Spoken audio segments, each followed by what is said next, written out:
Hello, everyone. Good morning, good evening, good day, wherever in the world you are. Thank you very much for joining us today for our second virtual symposium of 2023. We're very excited to start the series again with topics that closely follow the tracks in the strategic management division of the Academy of Management. In really these sessions, get their vibrancy, their activity from you guys joining. So very, very pleased that you're all sharing your time with us this morning. Our today's virtual symposium focuses on strategic resources and capabilities, which is one of the tracks of the division. Earlier in May 2022, we focused on the theoretical foundations of resources and capabilities through one of our resources, one of our meta theory sessions. We're going to today continue this conversation with a deep dive into particular resources and capabilities that are characterizing today's business activity. We're very, very pleased and honored to be joined by 5 distinguished panelists who have studied these phenomena and focused on these activities, on these topics to a great extent. Professor Gary Dushnitsky from London Business School, Professor Martin Ganco from University of Wisconsin, Professor Elena Novelli from Bayes Business School, Professor Rob Seamans from New York University, and Professor Deepak Somaya from University of Illinois. I also have a shout out to Elena and Deepak for joining us now, because when we were organizing this, I had not noticed that we'll be in the middle of the Academy of Management conference planning. And the two of them are the program chairs of this year's conference on behalf of the TIM track and STR. So thank you for both of you for handling this immense responsibility for the conference and for our community, and in between all of them having found the time to join us in today's session. So since we're all today, I also want to point out to a couple of sessions that the STR division will be organizing in the next couple of weeks on the month of February, in case these are of your interest. On February 10th, 9 a.m. Eastern time, we'll have a 1-hour session focusing on best practices for reviewing for conferences. And Aldona, who is one of the members of the engagement committee of the STR division, who's also here on the call, on this meeting today, has organized it. So feel free to join that.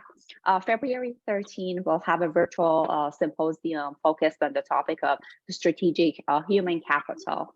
My colleague, Philip Mayer-Doyle, who's also on the STR EC committee and who is here today, organizes that. So mark your calendars for that one too. And on February 22nd, we'll have a virtual symposium about knowledge and innovation track. So I'll be posting the link to our STR calendar in a second so that you can all focus and check those. And I encourage you to join us for those as well.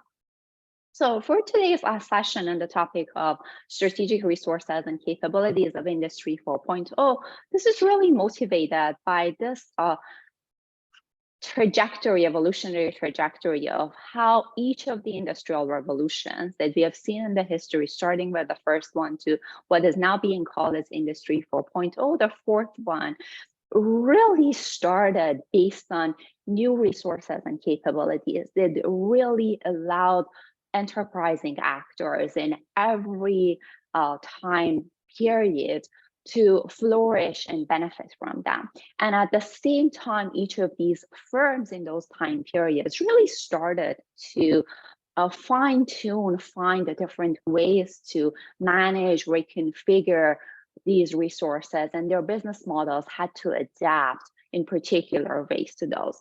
So since this topic has become quite important, and with all the changes that are happening in the environment, we thought to have a deep dive into what is important today. And we're going to do that through 5 different themes, 5 not necessarily resources, but feature of resources that are important. We'll start with Gary talking about funding opportunities in the new era. We'll move to Martin talking about strategic human capital, and then Rob talking about data, algorithm, the digital era. Then, given that for a lot of technological breakthroughs, general purpose technologies have gained increased dominance, Elena will talk about those, and we'll wrap up the session with Deepak talking about intellectual property protection and how is it that once you accumulate all of these resources, then you'll need to have structures and mechanisms in place to then enforce them and capture economic value from them. So with this introduction, I'm going to pass it to Deepak, to Gary to start us with the funding opportunities discussion.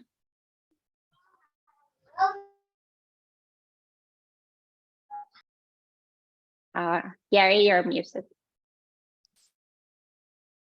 That would make it for a very productive session. Hello, everyone. Thank you for joining us. And thank you very much, Maka and the STR division for organizing this. I believe this is really exciting time to think about what are the changes that are taking place around us and what are all the research opportunities that surround us. My remit was to talk about it from a particular lens, which is the funding lens. And what I want to do is I want to share with you maybe three observations and expand a little bit on them. Let me share my deck over here. Hold on. Okay, can you see my slides now? Yeah, perfect, good. So for those whom I meet for the first time, my name is Gary Dushnitsky. I'm faculty here at London Business School. Recently finished 2 terms as the co-editor of the Strategic Entrepreneurship Journal. And I've been thinking, working in the space that overlaps strategy and entrepreneurship. And what I wanted to do is I wanted very much in the spirit of what Maka presented, think about what are the issues and opportunities for us to advance our understanding of funding and the use of financial resources in the world that is shaping around us in this industry 4.0 setup. And so the 3 topics that I'd like to spend a little bit of time on, the first one is implications to strategic factor markets. How does the changes that take place around us affect the ability to operate within the strategic factor markets, of course, with an eye of the financial needs and some of the changes associated with that. Next, I would like to jump into a topic that is called, that is very much core to Industry 4.0, which is automation, and specifically the use of tools, software tools, such as no-code, some of you might call them AI or other solutions, and how they affect funding needs. And then finally, I would like to talk a little bit about what does the financing of the development of capabilities, how can that be informed and advanced by more holistically, more comprehensively thinking about the different sources of financing, what I call the funding buffet. So with that, let me maybe jump in. And the first thing that we want to think of is, when we think about financial resources, is that money is fungible.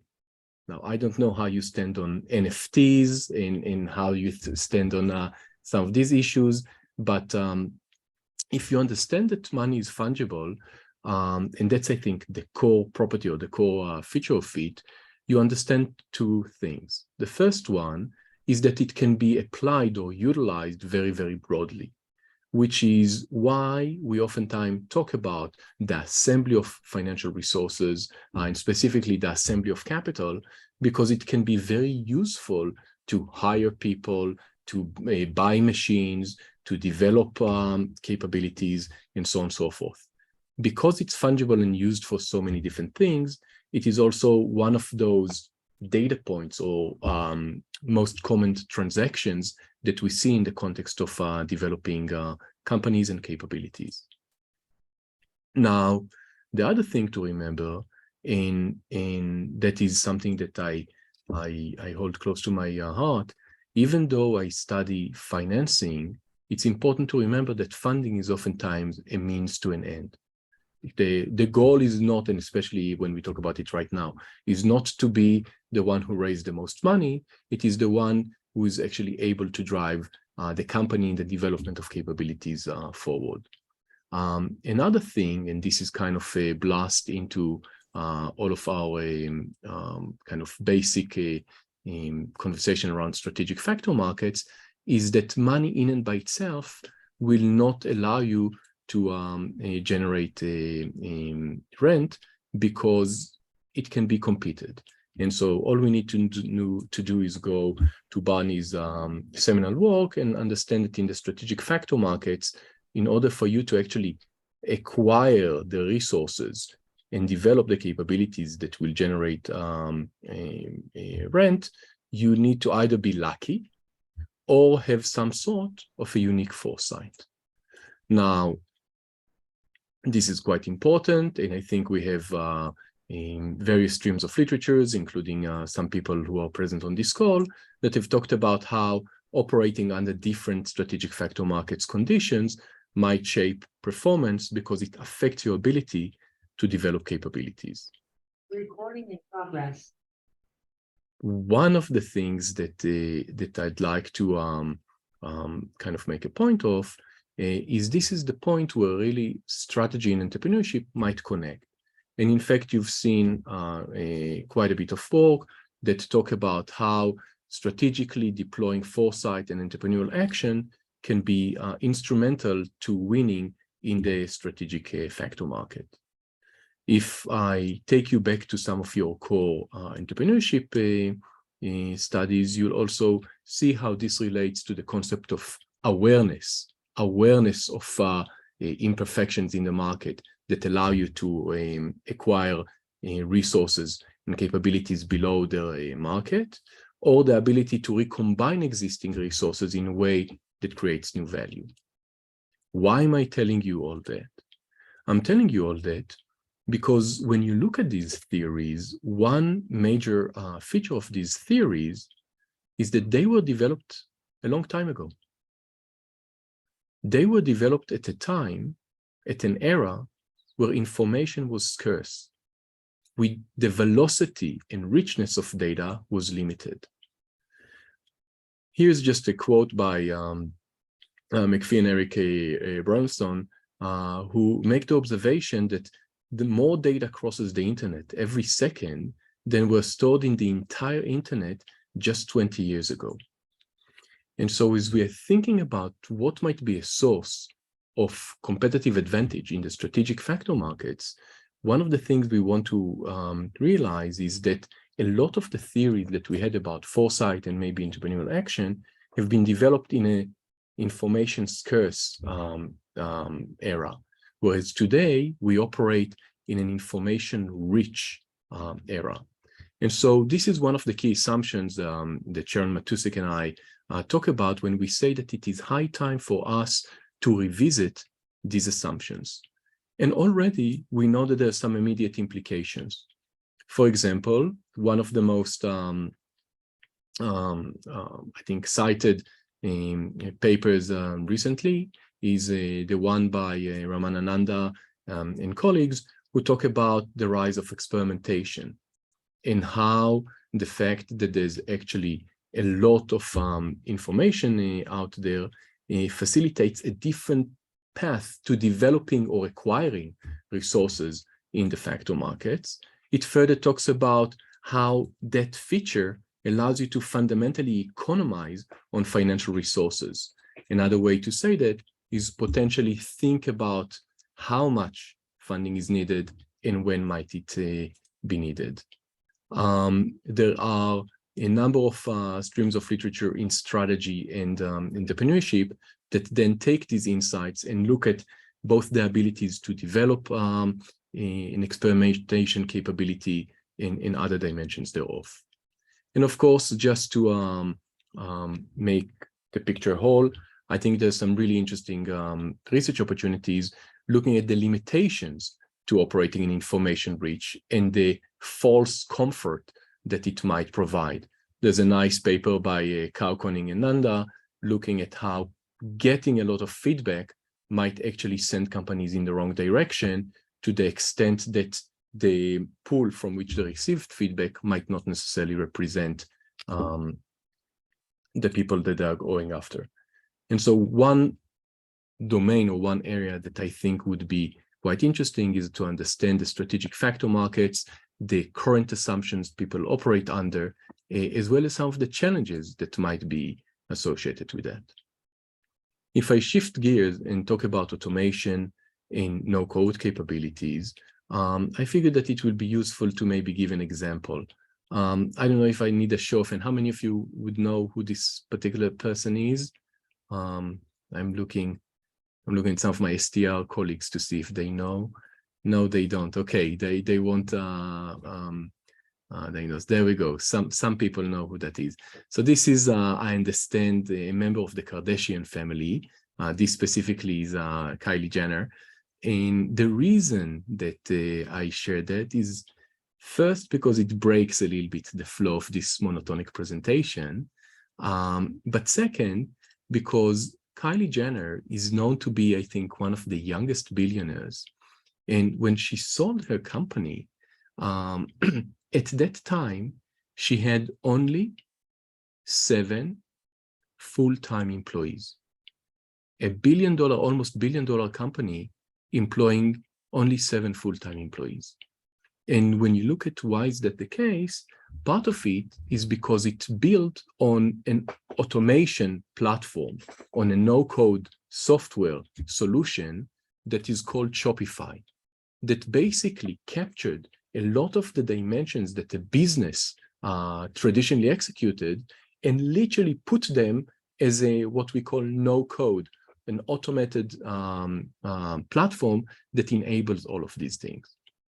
Now, this is a revelation and a revolution to somebody who studies funding and financial needs, because historically, to develop these companies, you had substantial capital needs. You needed a lot of money upfront, which raised a lot of questions about managing the information asymmetry and uncertainty that revolve between you and your potential funders. To the extent that many companies operate in the world that Kylie Jenner was able to take advantage of, using this no-code platform. In this particular case, it's Shopify, a platform that allows you to operate an e-commerce business.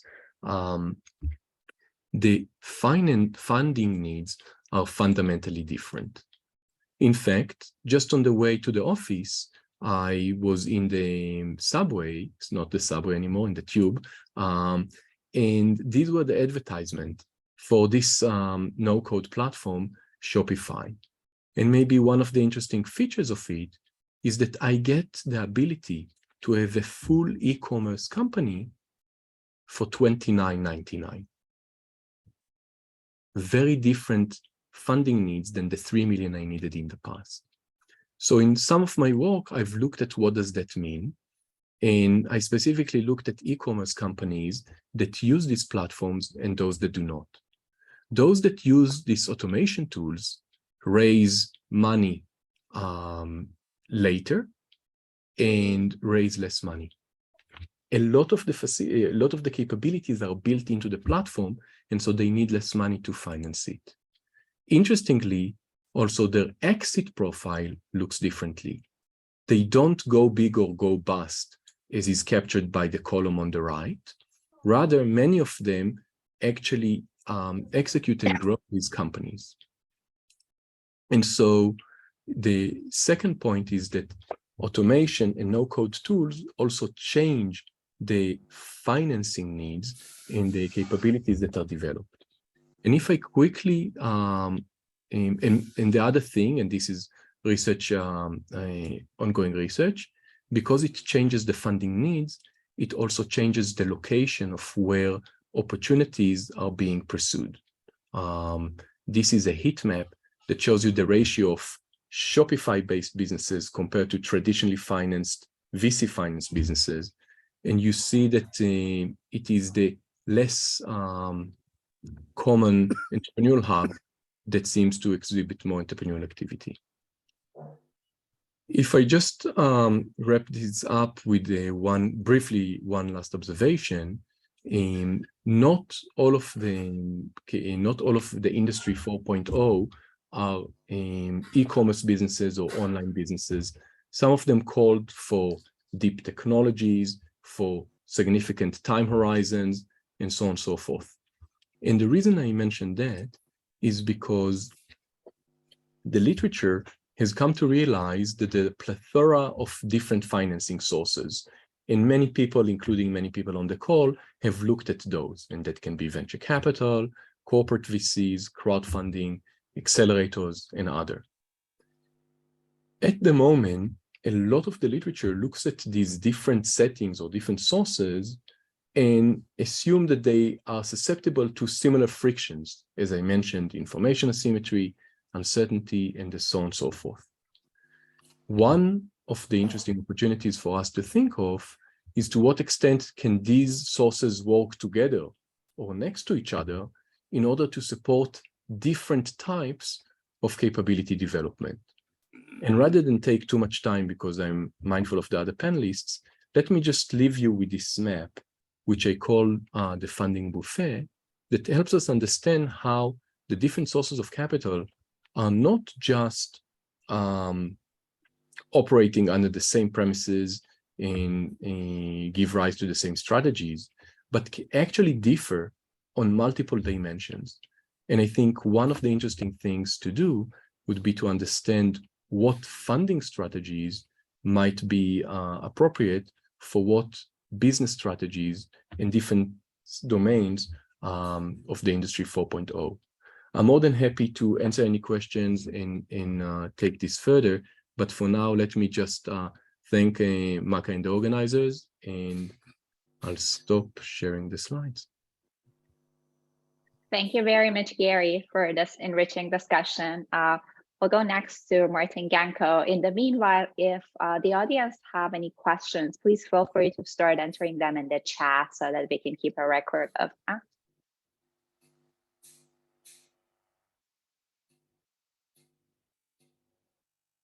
Right, can you see my slides? All right, so thank you very much. Thank you, Maka. I would like to thank organizers and Maka for organizing this wonderful symposium and the opportunity to discuss some of these interesting topics. So it's very cold in Wisconsin this morning, so I am a little bit, it's been a little bit, so I apologize if my voice doesn't sound great. So we have sub-zero temperatures, a little cold spell in Wisconsin, and I think in big parts of the US. So, all right, so I'll talk a little bit about the role of human capital and how human capital interacts with the Industry 4.0, and this is based on my ongoing work with actually this is based on two papers. They're both are being revised right now. One is with Andy El-Zayedi, who is at Santa Clara University, and then the second project was with Evan Starr and Ben King, and Ben King is joining Tulane starting in September. All right, so I have a few disclaimers here. So first of all, this is not going to be an exhaustive list of how this Industry 4.0 maybe interacts with human capital. It's grounded in my own work, and there may be other views or angles that may be insightful or more insightful. So what this really means is, and I would like to kind of ground it a little bit in what's going on. So of course, as we know, I think, I like to trace all of this to essentially semiconductor revolution that allowed a very high rate of computational power to sort of accumulate over a short period of time. As we know, the Moore's law essentially is sort of the processing power was doubling every 2 years or every 18 months. For a very long period of time, and this allowed that we have enormous amounts of computational power available. And this is, we have, as Gary talked about, we have very low cost of information processing and dissemination and transfer. And on top of that, we have tools which now, because of the immense computation, they became available. These tools were around for a long time just because we have so computational power. Now these things can be actually deployed, and they can be used in business context. So all the machine learning tool and deep learning, of course, is really changing many industries. So this is a kind of a tremendous, I think, explosion of possibilities that this is bringing. And at the same time, we have new competitive dynamics and rise of platforms and many things that people are studying. So this is kind of all good and very, as we see on the right, this is a very sort of a steady and very impressive trajectory that we are experiencing in many industries. However, there's also a growing evidence that this has there is something else sort of going on, and we have a number of studies now showing that if we are looking at sort of innovative productivity, or if we are looking at, like, this is from Nick Bloom's and co-authors papers, essentially looking at over long periods of time, the research productivity is declining. It takes more researchers to achieve the same output. And even in the context of semiconductors, on the right side, if you look on Moore's law, we kind of see, even in the same context, we see the same pattern. In different contexts, so there's also what is called an Irum's laws. This is actually from pharmaceuticals. We're seeing a similar trend. It takes more and more money to develop drugs. So the productivity, the research productivity appears to be declining, although, with COVID and some recent sort of changes, there may be some sort of patterns, maybe a little bit different in recent years, but over the long periods of time, we see sort of similar trends. It becomes harder to innovate in this context as well. So if we look at entrepreneurship, we again see very similar patterns. So it's not just about the research output or innovative output when we look at entrepreneurial entry, although I recognize that there is a debate ongoing in these things, to what extent this trend may be reversing, or maybe there are some sort of fluctuations here. But so far, it appears we have lots of data showing that the firm entry on the entrepreneurial dynamism is declining. So for instance, on the left side, we have firm entry that is going down, even though the firm exit is about the same. And on the right side is a job reallocation. It seems to be declining as well. And then, of course, some authors, there's a number of now explanations that have been proposed. Why is this occurring? And different people may have different favorite explanations. One I would highlight in the note below is that some people are attributing to slowing down of sort of knowledge flows. As we mentioned before, the knowledge flows, and we know that knowledge flows are occurring primarily through mobility. So we have mobility declining, and employee entrepreneurship declining. Maybe it's not so surprising to see that we also have knowledge spillovers declining, and some people are attributing these declines to exactly less knowledge being kind of free flowing through the economy. So there's, again, we can look at a number of other indicators. If we are looking at, for instance, the productivity gap between the leading firms and other firms, that is sort of, growing. And of course, this is maybe not surprising that we see these large firms that are really at the cutting edge of technology.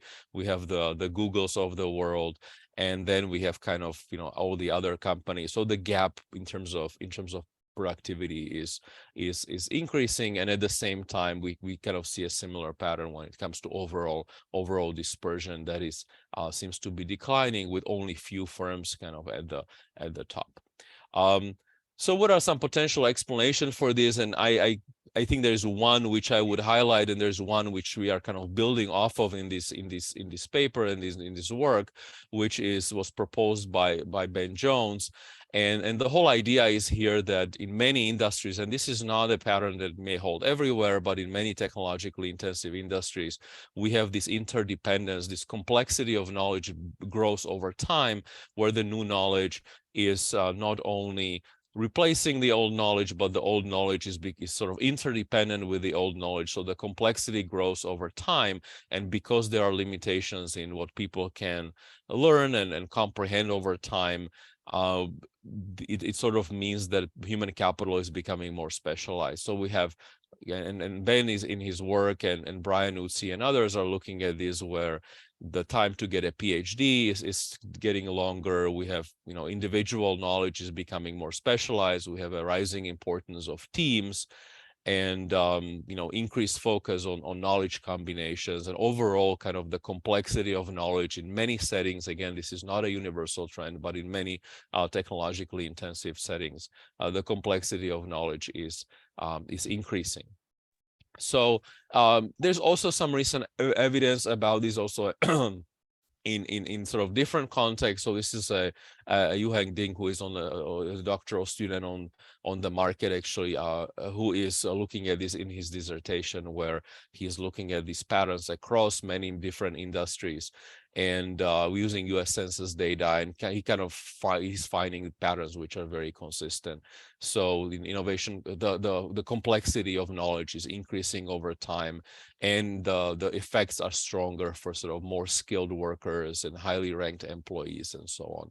And we kind of observing some of these patterns consistent with these arguments that I mentioned before. There's fewer quality opportunities spill over to other firms. So what are some, so what I am doing with Andy, for instance, is we are thinking about, this is a theoretical paper, and so we are, for instance, thinking about some implications for human capital management of these trends, and I would just highlight few here, so the paper has more. But one, I think what is interesting, what we know typically about human capital specificity is potentially changing. So we have rise of specialized human capital, but the specialization is tied to the industry and technology rather than to the firm. And at the same time, we have a lower mobility because of the increasing interdependency. So this is something which the traditional theory about sort of firm-specific and industry-specific human capital may not necessarily predict. And we have patterns which are, because of these underlying technological trends, is potentially changing. So we have more specialized human capital tied to a technology, but at the same time, because of increasing knowledge complexity, it kind of overpowers that, and we have lower mobility, which the traditional theory would sort of would make different predictions. And of course, we have more focus on extreme talent. The entrepreneurship is becoming more difficult. And in the paper, we'll talk about a number of mechanisms that are playing out related to human capital that are sort of driving some of these patterns. We also have preventing sort of outgoing knowledge spillovers and expropriation may be easier for established firms because of the changing nature of knowledge in some of these industries. We are also looking, so this is in a different study with Evan Starr and Ben King.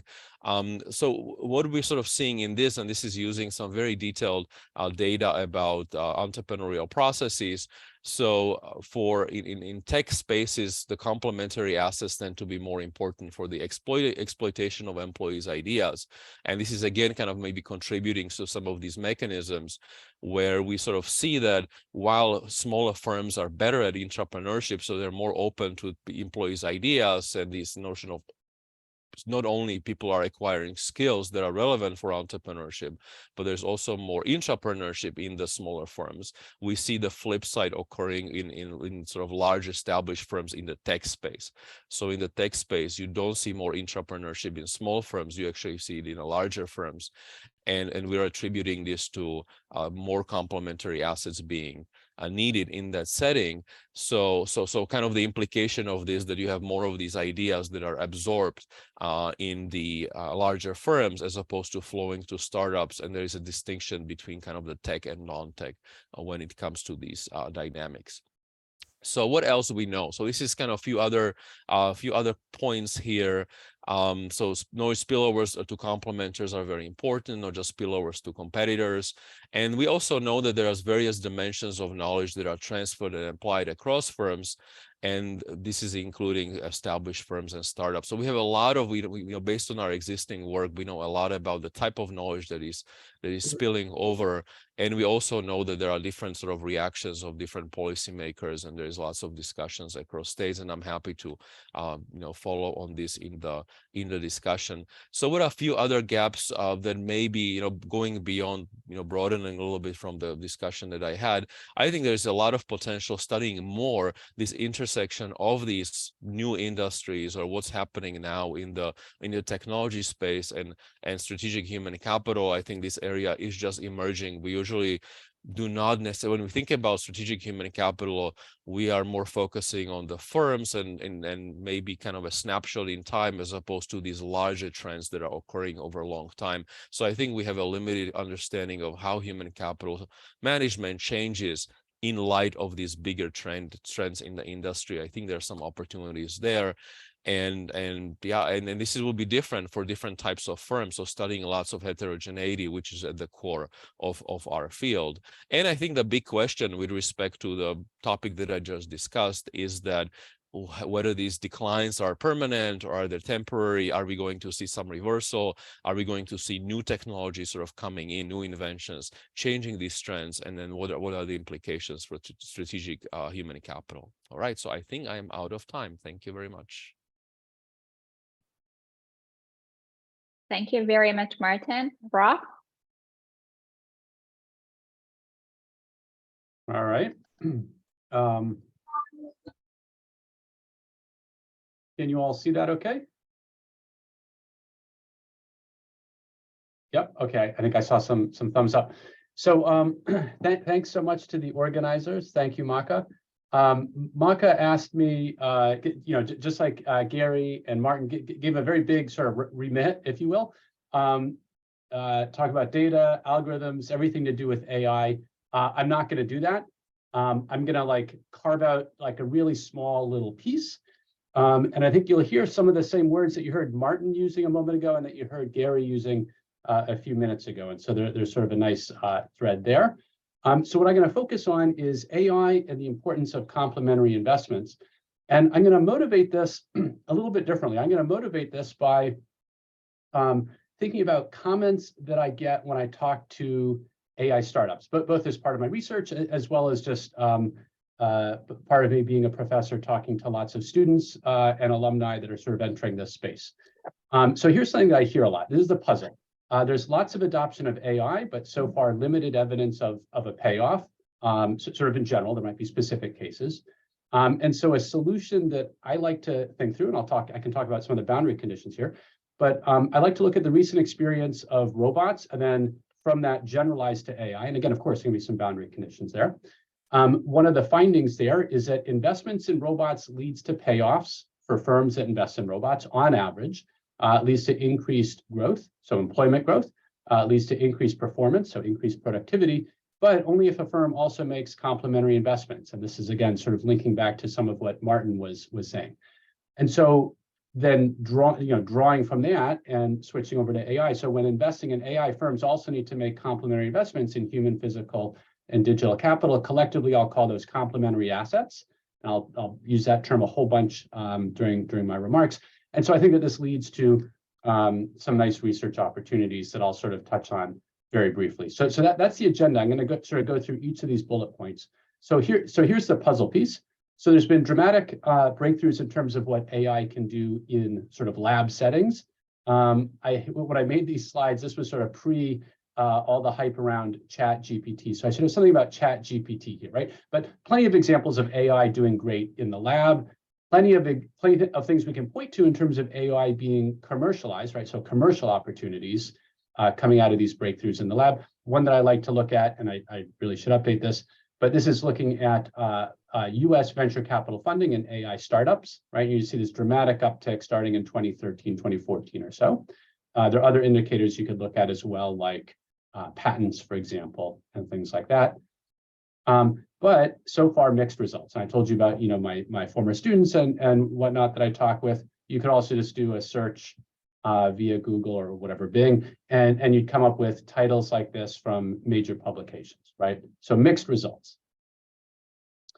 Okay, so what's the solution? And by the way, I like to approach, increasingly with my research, I like to approach it this way, right? I like to be a little bit client focused. And I mean that not in the sense of like a paying client, but the fact that we are all, or probably most of us are at a professional school, right? We're not pushing the boundaries of science. I hate to say it, right? But we're not.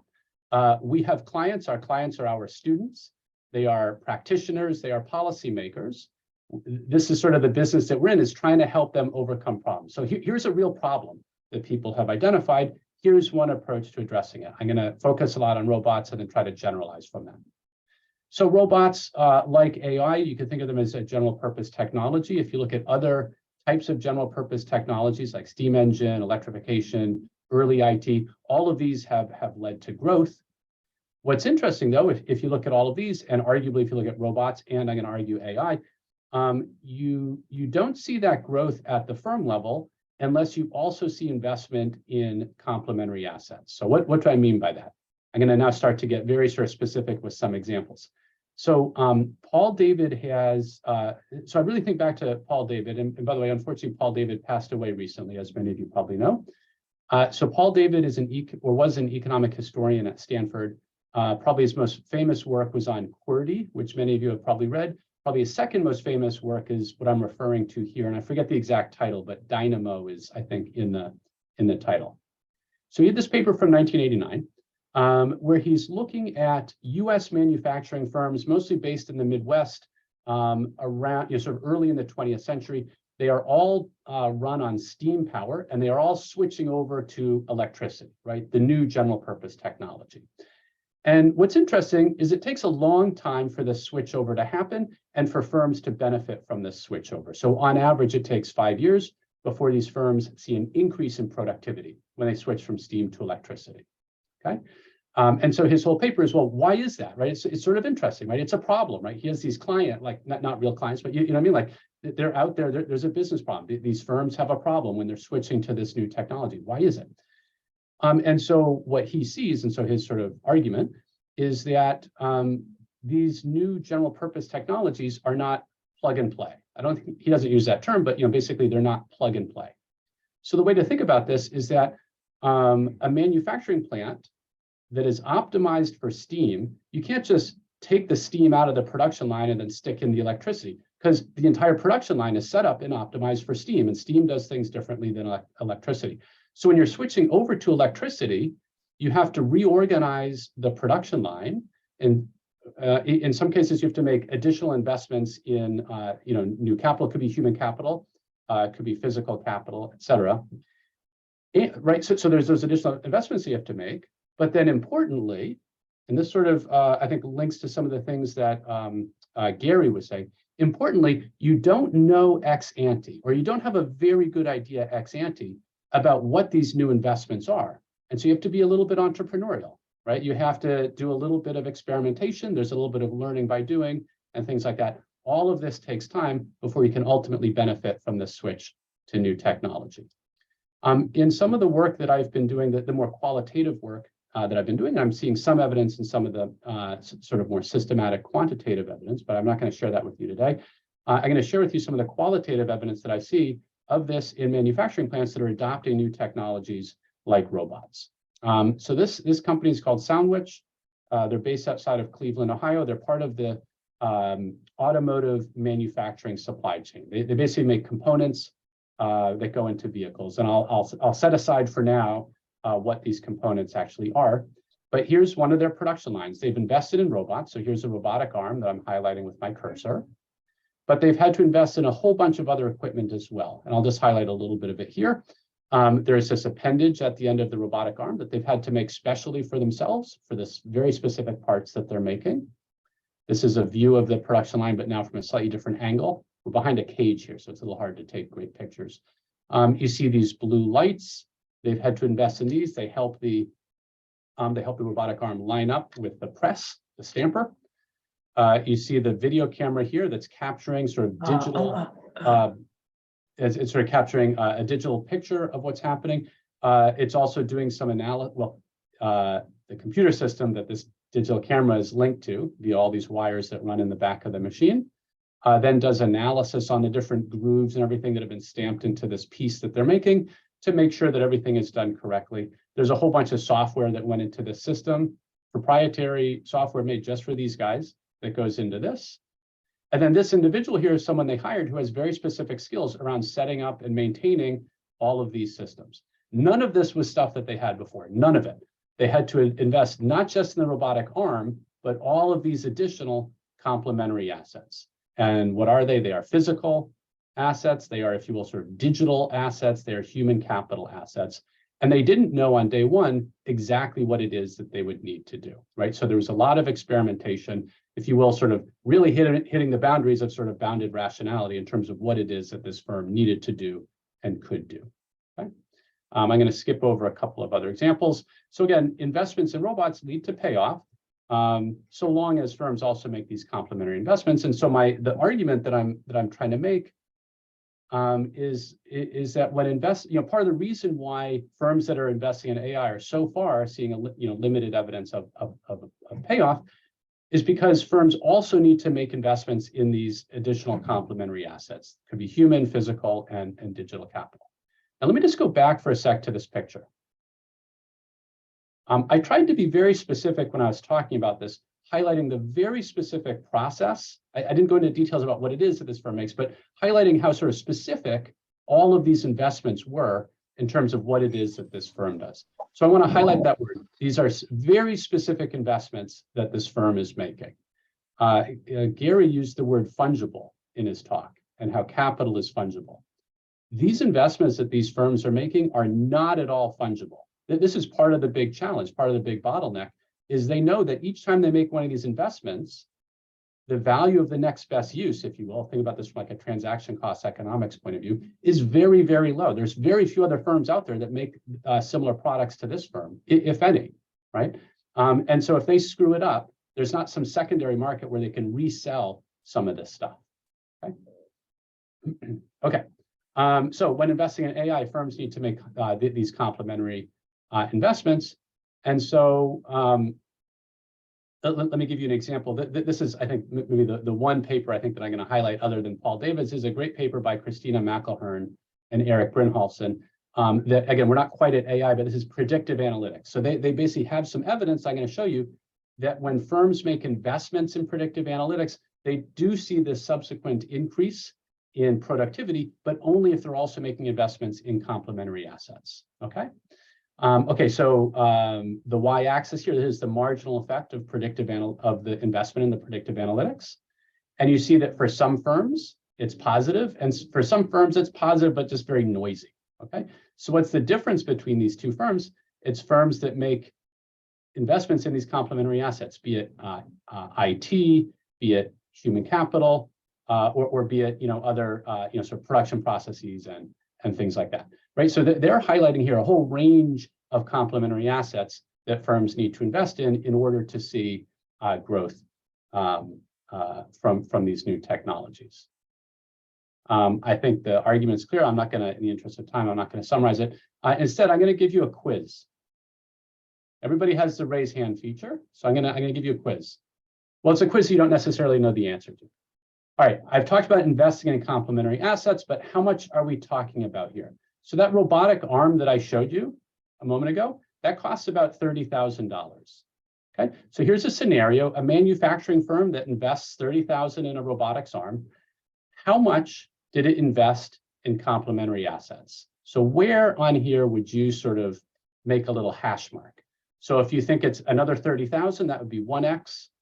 If you think it's maybe 15,000, that would be half X. If you think it's 120,000, that would be 4X. Maybe it's somewhere in between. Maybe it's off the scale. I don't see any hands, so I might have to cold call. I'm going to count down from 3, 2, 1. I still don't see any hands, so I'm going to cold call. And this person Rob, knows we have a very rich, Rob, everybody is entering in the chat. We're having ranges from 2.5x to 4x. Wonderful, wonderful. I need some AI to quickly do this. And I don't have that. May I serve as the complementary asset? We have so many smart people here because I think on average, you guys are getting it about right. On average, it's 3x. Okay, so let me just be super clear here. A firm investing $30,000 in a robotic arm can expect to spend another $90,000 in all of the other complementary assets that they need. And by the way, a decent chunk of that, to Martin's points earlier, is the human capital. Okay. Okay, great. So you all did great. I give you passing marks. I lied. I said there's 2 papers. There's a third paper that I'm going to mention here. Only to say that if you're interested in what I think of as like other questions in this space that are pressing, I have a primer that I wrote for Journal of Organizational Design that talks about sort of strategy and organizational questions around AI, robots, and interesting questions there that I co-authored with a former PhD student, Manav Raj. So I've listed a few of the questions there. We highlight a lot of the research that's been done in this space, at least up to 2019. So of course, it's a little bit outdated now, but I encourage you all to take a look at that. And I encourage you all to think about investments in complementary assets. I think, so what I think like a nice research direction or research opportunity for folks to think about is systematically trying to categorize these different complementary investments that are needed for investments in AI. And I suspect that these vary a lot across a lot of different settings. And so I would think about, again, the heterogeneity in these complementary investments, as well as the various bottlenecks in different cases that are preventing firms from investing in them. And some of these bottlenecks, I believe, are probably strategic bottlenecks. So again, think back to my example of the robotic arm and how specific those investments are. You might then worry, if you're that firm, about a downstream customer perhaps holding you up in a TCE type sense, and that might lead you and sort of disincentivize you from investing in these complementary assets.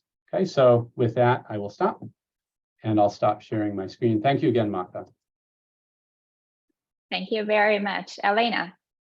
Now we already had a preview to general purpose technologies with Rob's presentation. Absolutely. So I presume you can see my screen. So thank you very much to Maka for organizing this symposium, to STR. And it's really a pleasure to be here and to talk about general purpose technologies. And the task that Maka has entrusted me with is that of talking about general purpose technologies in connection with Industry 4.0. Now, I'm going to talk about the strategic role of general purpose technologies in these settings. I'm going to talk about what research tells us about these technologies, particularly in connection with previous industrial revolutions. And then I'm going to make some suggestions about open questions about these technologies in connection with Industry 4.0. Now, what is Industry 4.0? So when we search for Industry 4.0, essentially we are talking about the existence of a fusion of technologies such as artificial intelligence, advanced robotics, cloud computing, that is essentially expected to spur an era of industry growth and productivity.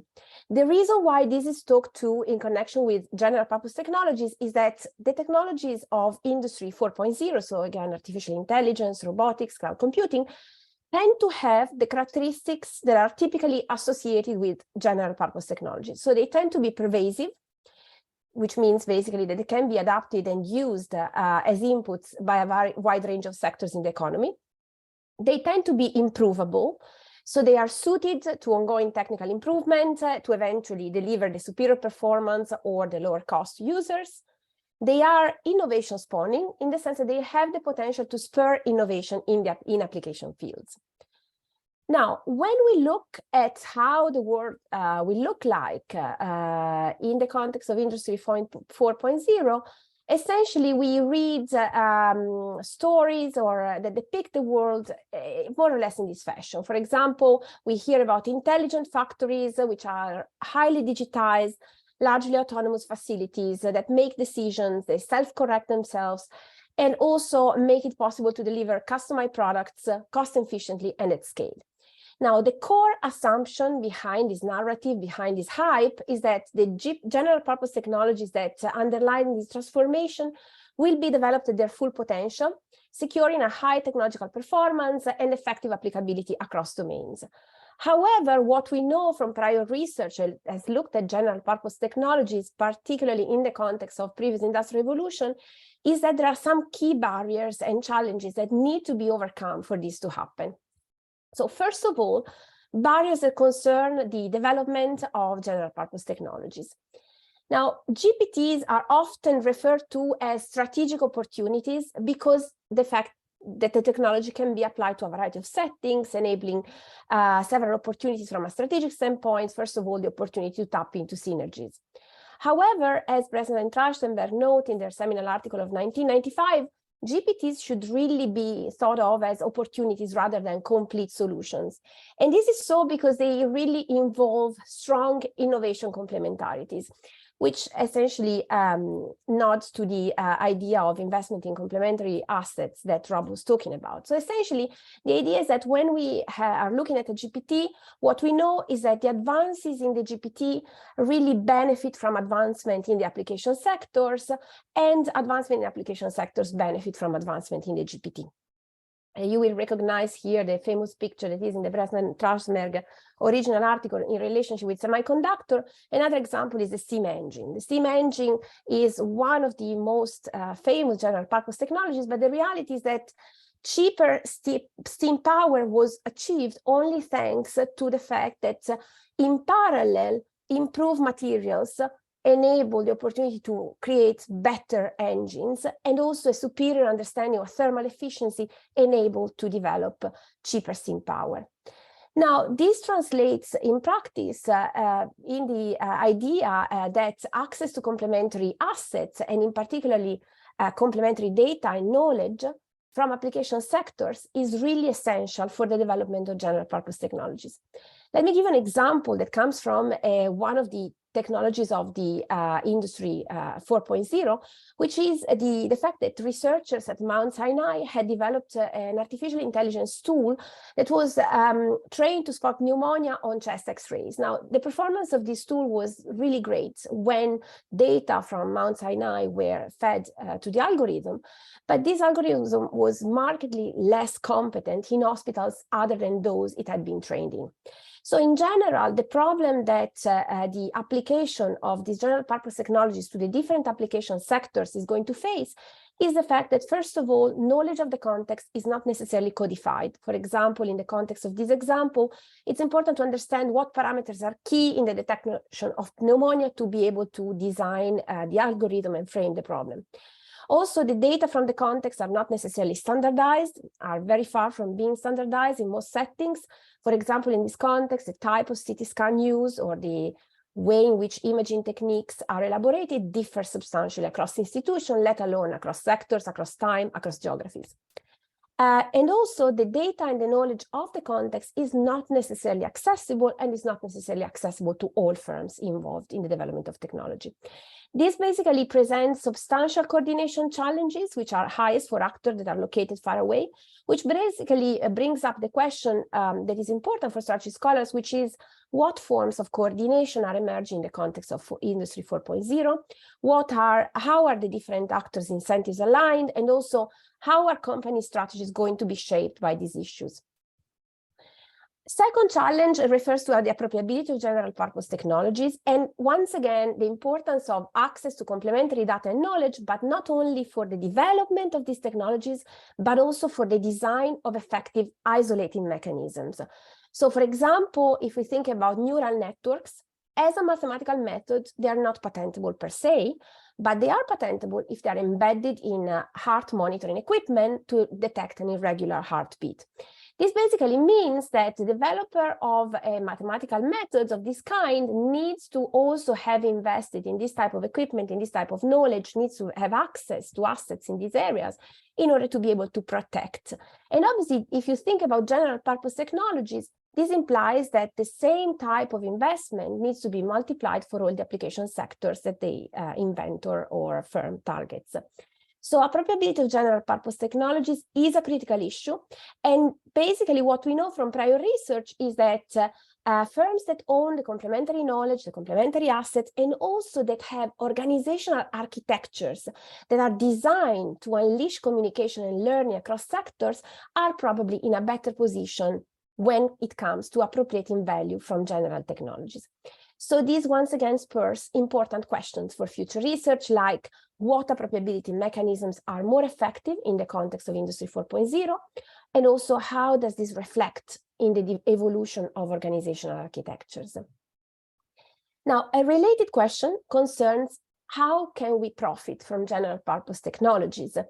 And we reflected on this issue in the context of an article together with Alfonso Gambardella, Sophie Eaton, and David Teese, in which we basically took the original profiting from innovation framework that David developed in 1986, and we applied that to the context of general purpose technology. So essentially, in a nutshell, what we noted in that article was the fact that if you think about a discrete technology, when it comes to its commercialization, there is essentially one core decision, which is whether to contract that technology. So I will contract it to someone who is downstream and will embed it into a product and make money out of it. Or if I want to integrate that technology and integrate downstream myself and integrate the technology into a product or service. Now, when it comes to general purpose technologies, the decision framing that we need to make is more complex, and it involves also a second dimension, which concerns the horizontal scope of commercialization. So I have a technology that can potentially be applied across a variety of application sectors. Do I want to pursue and target all those applications, or I want to focus? And obviously, we can see why this question becomes relevant, given that we have described how targeting one specific application requires investing in complementary assets, data, and knowledge. So this essentially brings to the definition of 4 key strategies. The first strategy is that of contracting and focusing on a narrow set of application sectors, which is typically followed by several fintech startups, for example. The second strategy is that of integrating and maintaining a narrow focus in terms of application sectors. And we can think of companies like Zalando, who are making, for example, core development in terms of artificial intelligence tools, but they are focusing mostly on one sector, which is retail. Or companies like Amazon in 2002, when they had just started Amazon Web Services, but they were focusing the use of that technology on a really limited set of application sectors. Strategy number 3 is what we have in mind when we think about the traditional diversification strategy, and is a strategy that some of the tech giants are employing these days.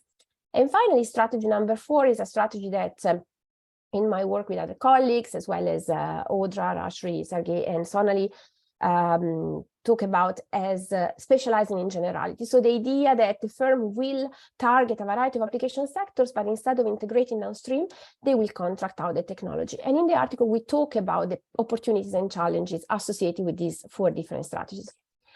So once again, this brings up several questions, like which firms are likely to be in a better position to profit from general purpose technologies. And interestingly, when it comes to general purpose technologies, it is not only the small firms that are going to be in a weaker position, but also the larger undiversified firms and firms that have traditional siloed architecture. Finally, I think that one important challenge to think about is goes beyond the technologies themselves. Because if we think about the previous industrial revolution, a key question is how did they overcome these challenges and eventually achieve the opportunity to observe productivity increases and growth. Now, for those of you interested in this question, there is this very beautiful book by Joel Mokyr, The Gifts of Athena. And basically, Joel Mokyr talks about industrial enlightenment, the invention of new methods of invention, which essentially was constituted the ultimate general purpose technology. So the idea that together with the development of technology, productivity growth requires social changes that can transform the way in which knowledge is developed, retained, and accessed. And one quote from that book struck me as particularly relevant, which refers to the fact that industrial enlightenment was really based on the idea of the scientific method and scientific culture, and the parallel use of theory development and experimentation as the basis of knowledge development. So when talking about it, he said, if a manufacturer does not know the nature of the fermentation that turns sugar into alcohol, he or she can still brew beer and make wine, but will have only limited ability to mass produce at low prices. Potential inventors will waste valuable resources in fruitless searches for things that cannot be made. The range of experimentation possibilities that needs to be searched over is far larger if the searcher knows nothing about the natural principle at work. Now, why this is relevant in the context of Industry 4.0? It's very relevant because one of the key improvements that we expect from this new revolution is the fact that production is going to be more autonomous and there's going to be autonomy in decision making. So how to make decision becomes a very relevant question for scholars. And for STR scholars in particular, one question that is relevant is what decisions remain strategic in the context of Industry 4.0? How should this decision be made? What is the role of biases in determining decision making? And also, what are the implications of theory-driven versus data-driven decision making and under what conditions? So I think I am out of time, so we'll pause here, but I look forward to hearing more from colleagues, and thank you once again to the organizers. Wonderful. So, Deepak.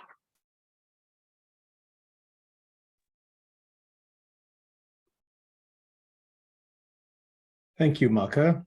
And let me start sharing my slides and let's make sure you can see this.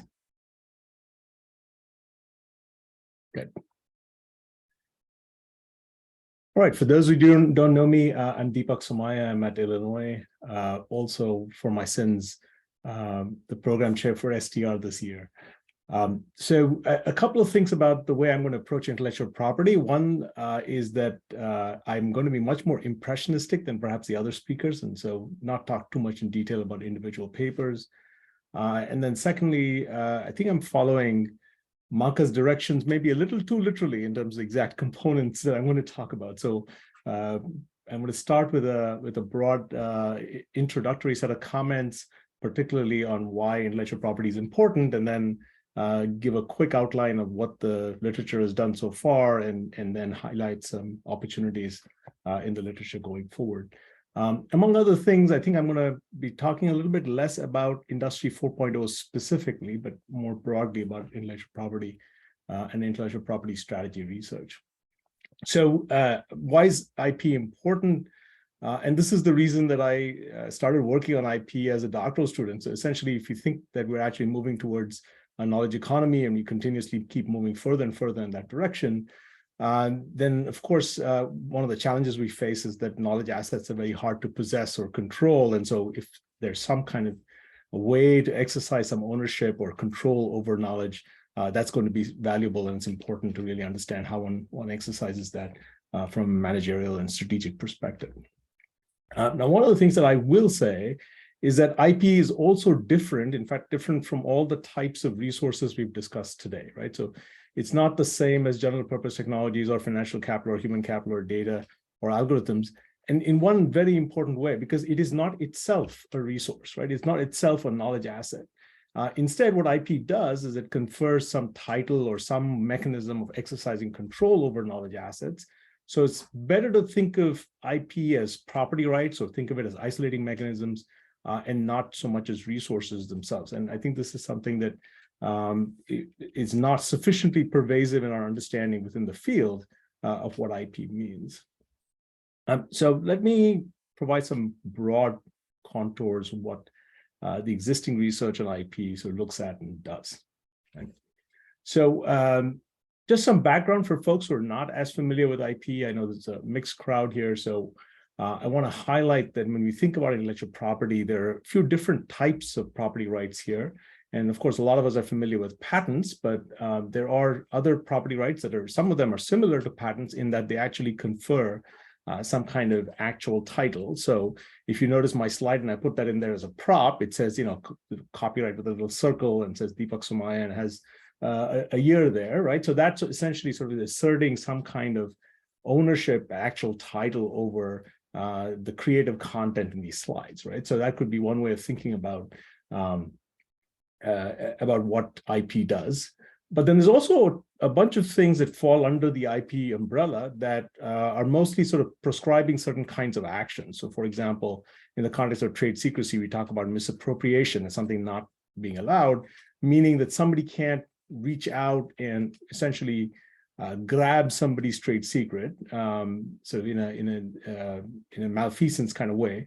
But if you happen to reinvent the same thing or come across the same knowledge on your own, then all bets are off, right? So, and similarly, we have with non-competes and non-solicits and other types of agreements like that, where again, certain kinds of behavior are sort of prescribed. So people moving to a competitor or trying to take a client with you when you move, those kinds of things are prescribed, but it's not actually sort of ownership over the human capital or over the relationship with a client, et cetera. So you will see that some of, all of the things that we've talked about there, we're talking about property rights or some amount of control over things.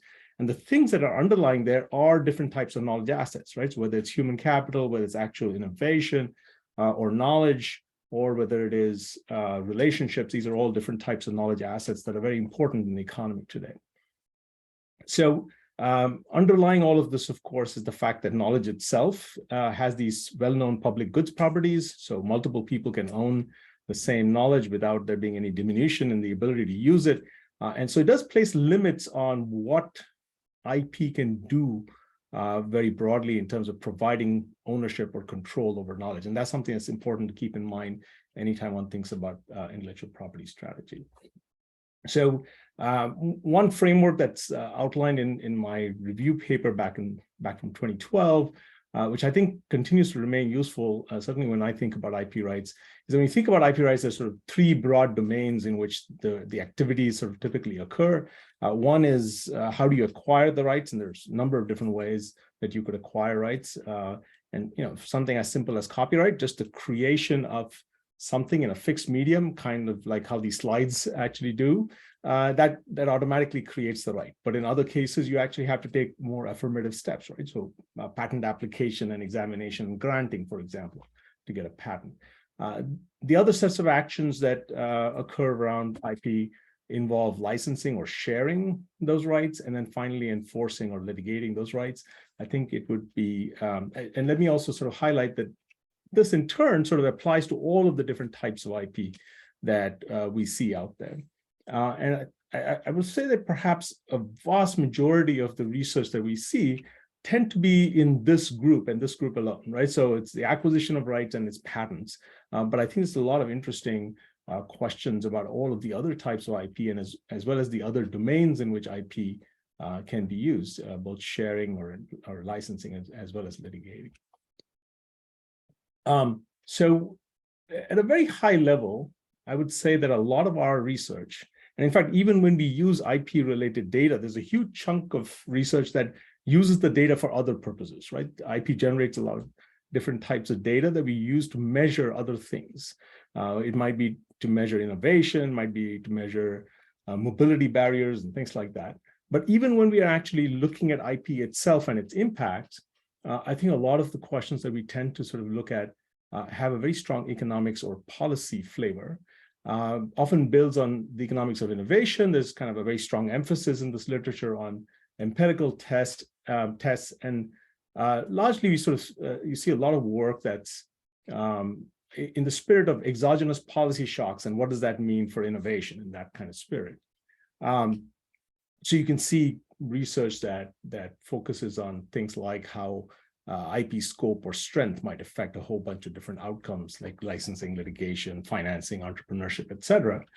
I think what we've seen less research on, which is sort of an area that I think certainly for the strategy field is very interesting. And of course, there has been quite a bit of work here, but I think we could certainly do more, is on what we might think of as endogenous IP strategy or endogenous appropriability, which is a term that Gary Pisano coined many years back, which I thought was really interesting because it juxtaposes what we think of as IP strategy against this idea of an appropriability regime. I think a lot of folks certainly trained in the economics of innovation tend to think of IP as something that's exogenously given. And so this idea that firms or managers can actually undertake action that can shape IP, that can actually create some value out of IP, is one that's kind of particularly important for the strategy field, because I think that's where we can really add value and contribute. So how can you think about the strategic management of IP? I think there's quite a bit of work on this, and some of this is, goes back about a decade or more. And broadly, you can think of three types of strategies, some kind of proprietary strategy trying to prevent competition from arising in a particular commercial space, defensive strategies, which are essentially allowing you to actively operate in a particular space, and finally leverage strategies, which you can think about as some way of capturing rents, right? So if you connect that to our broader RBV, and since we are talking about resources today, if you think about our RBV sort of hat, the first corresponds to kind of a competitive advantage type of argument, the second to a competitive parity kind of argument, and the third to some way of capturing rents, but possibly temporary source of temporary rents in the third case, right? So the three domains we talked about earlier, I think you can think about these broad types of strategies as having implications for all three domains. You can think about how defensive strategies might play out in the acquisition of rights, for example. You can also think about how it might play out in litigation. You can think about how it might play out in licensing as well. So let me summarize a few research gaps that I see. Certainly there are more, and I qualify these by saying that this is kind of what seems to interest me. I think the first thing which remains a really big opportunity is kind of an IP strategy agenda, right? One that focuses much more on the kind of value that the strategy field can add. And I think the strategy field actually can add a lot of value in terms of understanding the use and the value of IP rights. And I think some of that requires us to break from our sort of taste for economics-like IP research, where the focus is much more strongly on policy implications, and more to sort of think about what managers and companies can do about IP and how they might act in different ways to strengthen their IP protection in certain areas, or to share IP in certain areas, and so on and so forth. And I think part of this broader agenda also involves building a community of folks who, community of scholars who understand each other's work and can provide feedback and constructive critique, as well as reviewing, right? So at the end of the day, if it's at least in part a matter of taste, you need a pool of reviewers and arbiters in the field who sort of who share the same taste for research as well. It does require us to learn at least some basic IP law. I think in general, if your econometrics is really strong, you would also expect that your knowledge of IP law in this area, if you're actually working in this area, is at least rudimentary. And sometimes that's not the case, which I think is an important gap. There's sort of opportunities across different types of IP domains and types. I think that we've had a lot of research on obtaining IP rights, but I think less so on the litigation and enforcement dimension. So I think there's lots of opportunity. There's a lot of work on patents, but less so on other types of IP. So again, I think there's an opportunity there. And then the different types of strategic choices with respect to IP. So along the lines that I was just discussing, if you think about proprietary or defensive strategies, what is it that companies are actually trying to do in that space? What is it that managers are trying to do? And I think more importantly, sort of combining all three of these opportunity spaces, right? So if you think about not only different types of actions, but also different types of IP and how they complement each other, and how different types of strategies might work either in a complementary fashion or in a sequential fashion. Those I think are particularly interesting questions that I don't think we've really scratched the surface of. Within certain IP domains, I think that there are particularly interesting opportunities to do more work. I think in the defensive space, we have tended to put a lot of emphasis on IP portfolios. I think there's a lot of room to sort of go beyond that in that space. Also in the leveraging strategy sort of idea, I think how IP rights play a role in standards competition and human capital. There's more work in those two spaces, but I think when you think about suppliers and relationships with suppliers and clients and customers, I think there's lots of opportunities there as well. I think particularly when we think about Industry 4.0, I think complexity and uncertainty come into the fore. I think these are really big opportunities. I think the multi-invention problem, where we've talked a lot today about the complexity of actually rolling out these newer technologies. They build on many different innovations, and so I think that how we actually think about intellectual property in those very complex domains where there's a very strong multi-invention problem, if you will, I think is a very fruitful area.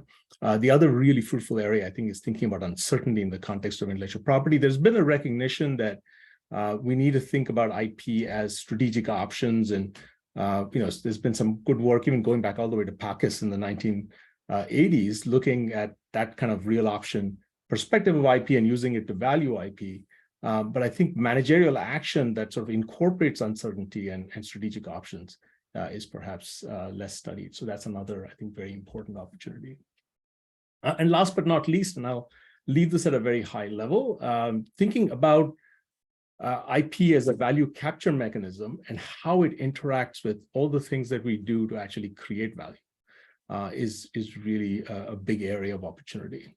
I think that this is also a space where we can contribute very meaningfully to the practice of IP strategy, in part because within firms, there's often a sort of a siloed nature of IP management, where the capture mentality is very strong in the silo that actually handles IP, without sort of considering the kinds of implications it might have for how you actually create value, how you innovate, how you develop human capital, how you build relationships, and so forth. So I'll stop there. Happy to take questions and interact with my colleagues here as well. Okay, many thanks. This was a great session, already learning a lot. I was taking notes throughout the presentations. We already have 4 questions in the chat. So Noor asked the possibility of reconciling some of the trends with respect to the decrease in entrepreneurial activities with what Gary was talking about as lower barriers to entry, and how the two of them come together, which I think also connected to Martin's thought and some of the empirical evidence that he was showing. Tomas had a question with respect to the focus on extreme talent rather than the general strategic dimensions of human capital. Deepak had a question for Rob with respect to the nature of the complementary assets and the extent to which they're required to be internally housed, or could they be externally sourced from third parties. And Ali had questions about uncertainty with respect to general purpose technologies and their downstream applications for Elena.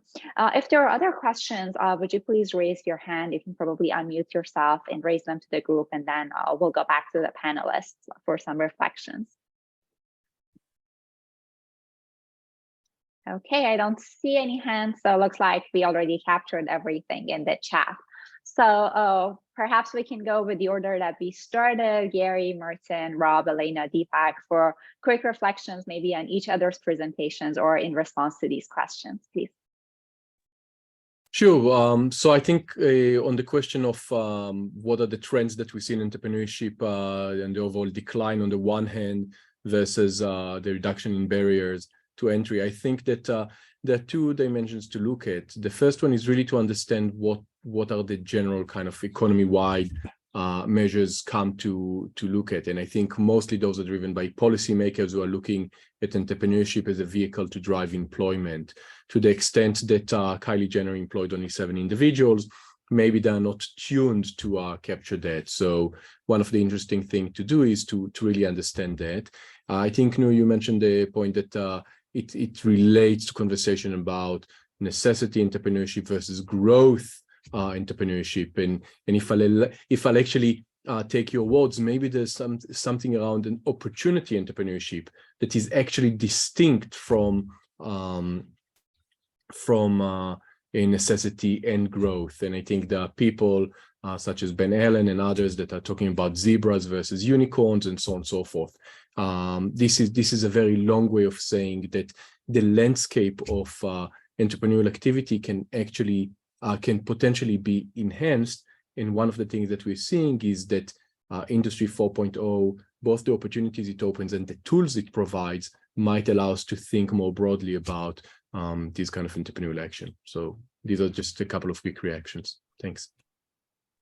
Yeah, I agree with everything what Gary was saying. I would just maybe add a very, very small point that the one question is obviously the heterogeneity as well, right? So we may have some industries, if you're looking, I don't know, in retail or software, there may be industries where the barriers really matter, the lowering barriers, and you can outsource many activities that really matters. But maybe there's some many other industries that something like that is not as easy. And again, if we're looking at these economy-wide trends, and as Gary said, if we're looking at kind of the firm formation across many industries, then maybe these sort of more difficult ones sort of overpower the ones where it's much easier. So there's a question of heterogeneity here as well, how these two trends can actually be reconciled, but they seem to be occurring at the same time. Yeah, thanks. Thanks, everybody. I think I answered the question that was in chat, and I've gotten a few other sort of one-on-one questions that I believe I've answered as well. And I'm more than happy to follow up with folks offline. I loved all these presentations, and I see sort of threads that intersect through all of them. I just want to step back for 1 minute and just say one thing. I think in our field, oftentimes there's, especially when you're studying technology, the way, right, all of us have touched on sort of new technologies in some way, shape, or form. There's often the question, well, what's new here? If in terms of theoretically, what's new? And it's a question I hate because right, we were talking about barriers a moment ago. It throws up a barrier to the researcher where they have to basically answer the question before they even started to explore the question itself. And so I encourage you to be motivated by your curiosity in these new technologies and to explore them, look into them, do research on them. There might be something new, there might not be, and that's okay. That's sort of part of the research process.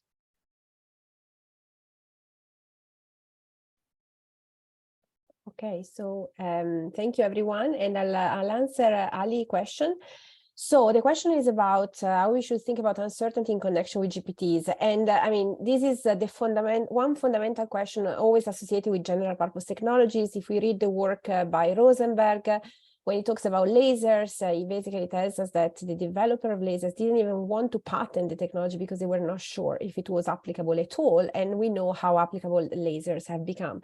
So this is a fundamental question. In terms of implication for firm strategy, the key question is which firms are better off in the face of uncertainty. So I think it's important to make a distinction between uncertainty that is exogenous, in which case I think that a key source of competitive advantage is the ability to recognize the applications that are going to be more promising. And but part of this uncertainty can be endogenous. So in this case, a source of competitive advantage is the ability to have a superior risk-bearing ability, the ability to basically experiment with different types of applications.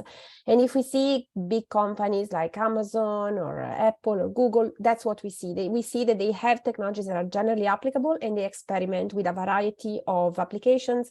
Some of them are successful, some of them are not successful. What is interesting here is that in this context, in the context of general purpose technology, we see an advantage of firms that are diversified compared to firms that are just, so scope as an advantage over scale, or to use the famous quote from Dick Nelson, essentially we're talking about firms that have their fingers in many pies. So I'm happy to follow up later on this, but thank you for the question. Yeah, I wanted to first of all thank all the panelists and thank all of you, and thank Marka in particular for putting together this very nice session. In my comments, I sort of focused on intellectual property, but I really found the other panelists' comments very interesting, and there are a number of them that I'm interested in. I think if I were to pull on a few threads that I think sort of characterize this transformation that we're going through in our economy, I think there's some fundamental questions about organization that it raises, both how firms are organized and what gets done within firms, what gets done outside firms, the organization around platforms, which is sort of this interesting hybrid sort of form. But then also within firm, how people are managed and how you actually take advantage of people's human capital. There's lots of interesting questions there. And there are interesting questions about scale and scaling, and sort of, Elena's point sort of underscores that. There's sort of when does scale matter? When is scope more important? I think many of these technologies have the property that there's no kind of plant size limit on how much you can exploit them, right? They can exploit them potentially until you exhaust the entire demand of the planet. So I think there's lots of interesting opportunities in that space. And of course, in the backdrop of all of this, there's uncertainty, complexity, and the need for experimentation to figure things out. So if you think about that as the sort of problem space that we're operating in, there is a huge opportunity for great research. And a lot of you would be doing that research. So I look forward to reading it, seeing it, and all the best with it. Okay, thank you very much. Thanks to all our panelists for sharing their insights. Thanks to the attendees for their engagement, question, and staying with us. And to Philip and Michael for helping with the STR virtual symposia sessions that we organize. I hope we can continue this conversation offline when we meet each other in conferences and through contacts that we made here. Have a wonderful day ahead. Bye-bye.